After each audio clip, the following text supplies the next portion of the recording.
नावकाटानि मागुरमारि कलबारि गोजौ गेजेरारि फरायसालिनि बानजायनायाव सांग्रांथियारि मेल जालाङो।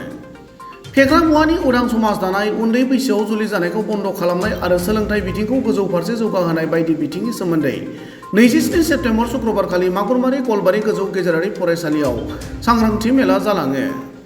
फरायसालिनि गाहाय फोरोंगिरि तपेश्वर कलितानि मासि लानानै सामलायनायाव फरायसालिनि फरायसा फरायसुलिफोरजों लोगोसे बिथांमोननि बिगोमाफोरा बाहागो लानाय बे सांग्रांथि मेलाव सोलोंथाइ बिथिंखौ जौगाहोनाय बिथिंनि सोमोन्दै गुवारै सावरायनायजों लोगोसे बोसोन होनाय जायो आरो आथिखाल मुगानि मबाइल इन्टारनेट बाहायनायनि सायाव फरायसाफोरा सांग्रांथि जानांगौनि सायाव बोसोन होनायजों लोगोसे जौ, बिरि, सिगारेट, गान्जा, ड्राग्स, उन्दै बैसोआव जुलि जानाय बायदि बिथिंनिफ्राय गोदान जोलैखौ रैखा खालामनायनि सायावबो गुवारै सावरायनाय जालाङो। আমি মাগুৰমাৰী কলবাৰী হাইস্কুলৰ ছাত্ৰকতা সভা তথা আমাৰ শিক্ষক গোট, ছাত্ৰ ছাত্ৰী আৰু অভিভাৱক তথা আমাৰ সমাজ সচেতক কেইগৰাকীমান ব্যক্তিৰ উপস্থিতিত আমাৰ বিদ্যালয়ৰ এই সজাগতা সভা এখন আমি অনুষ্ঠিত কৰিছিলোঁ।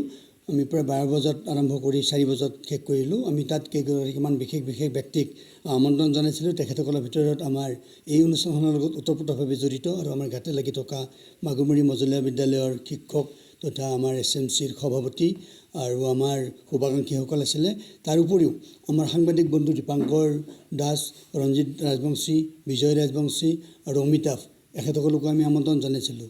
বিশেষকৈ আমাৰ বৰ্তমান এই ব্যৱস্থাত শিক্ষা ব্যৱস্থাত কিছুমান প্ৰত্যাহ্বান হিচাপে আহি আছে কি আমাৰ ছাত্ৰ ছাত্ৰীবিলাকৰ উচ্ছৃঙ্খল পৰিৱেশ বা ড্ৰাগছ এডিক্টেড নতুবা চাইল্ড এবিউজ, তেনেকুৱা নাৰী নিৰ্যাতন বা শিশু নিৰ্যাতন, চাইল্ড লেবাৰ, এনেকুৱা বিভিন্ন ইছ্যুবিলাকে আমাক গা কৰি তুলিছে, যাৰ কাৰণে আমি বিদ্যালয়বিলাকত পৰিৱেশবিলাক বিনষ্ট হোৱা আমি পৰিলক্ষিত হওঁ।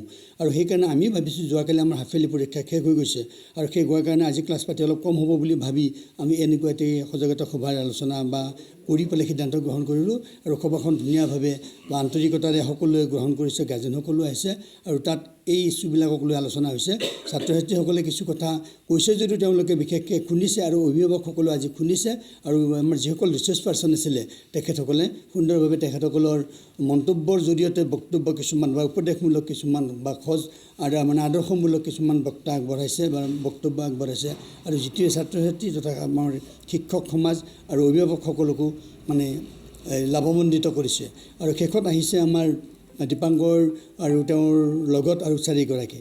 দীপাংকৰে খুব কম সময়ত তেখেতৰ ডিউটি এৰি সামৰি আহি পেলাই হ'লেও আমাক ধুনীয়াকৈ আমাক সংগ দিছে আৰু তেখেতেও ছাত্ৰ ছাত্ৰীসকলৰ উপকাৰ হোৱাকৈ আমাক কিছু কথা কৈছে। আৰু বৰ্তমান বিভিন্ন বিদ্যালয়ত বিভিন্ন ঘটনা ঘটি আছে আৰু সেই ঘটনাবিলাক যাতে আমাৰ এইবিলাক বিদ্যালয়ত বা আমাৰ ওচৰে পাজৰে বিদ্যালয়বিলাক শিক্ষানুষ্ঠানত নঘটে সেইটো কাৰণে তেখেতে সুন্দৰভাৱে আমাক উপদেশ দিছে। শিক্ষকসকলক কৈছে কি আপোনালোকেও লাগি থাকক, অভিভাৱকসকলকো উৎসাহিত কৰক, ছাত্ৰ ছাত্ৰীসকলকো যাতে ভাল ৰিজাল্ট পাতি কৰিব পাৰে বা আদৰ্শ এতিয়া আগবাঢ়ি তেওঁলোকে মানুহ হিচাপে নিজকে প্ৰতিষ্ঠা কৰিব পাৰে, সমাজৰ কাম কৰিব পাৰে, এনেকুৱা কিছুমান তেখেতে বক্তব্য আগবঢ়াইছে। আৰু যিসকল ছাত্ৰ ছাত্ৰী আছে তেখেতসকলক আমি খোৱা লোৱাৰ ব্যৱস্থা গোটেই কৰি লঘু আহাৰৰ ব্যৱস্থা কৰিছিলোঁ আৰু গাৰ্জেনসকলে মনোযোগেৰে কথাখিনি শুনি তেখেতসকলে আজি সংকল্পবদ্ধ হৈছে যাতে আজিৰ পৰা গৈ তেওঁলোকে ঘৰত তেওঁলোকৰ পৰিয়ালৰ পৰাই যাতে ছাত্ৰ ছাত্ৰীসকলক বা নিজৰ শিশুটিক এটা পৰিৱেশৰ মাজেৰে আনি বিদ্যালয়লৈ পঠাব পাৰে বা বিদ্যালয়ৰ পৰা ঘৰলৈকে যোৱাৰ পৰিৱেশ সৃষ্টি কৰিব পাৰে, এনেকুৱা কথাখিনি তেখেতসকলে আজি আমাক কথা দিছে। আৰু সকলোৰে উপস্থিতিত আমি ছিগনেচাৰবিলাকো ৰাখিছোঁ যাতে কোনো বিশৃংখল পৰিৱেশ নহয় আৰু কিবা সৰু সুৰা ঘটনা ঘটিলেও আমি শিক্ষক সমাজে হওক বা গাৰ্জেনসকলে হওক আলোচনাৰ মাধ্যমেৰে সেইবিলাক মীমাংসা কৰাৰ কাৰণে আমি সকলোৱে একমত হৈ সংকল্পবদ্ধ লৈছোঁ।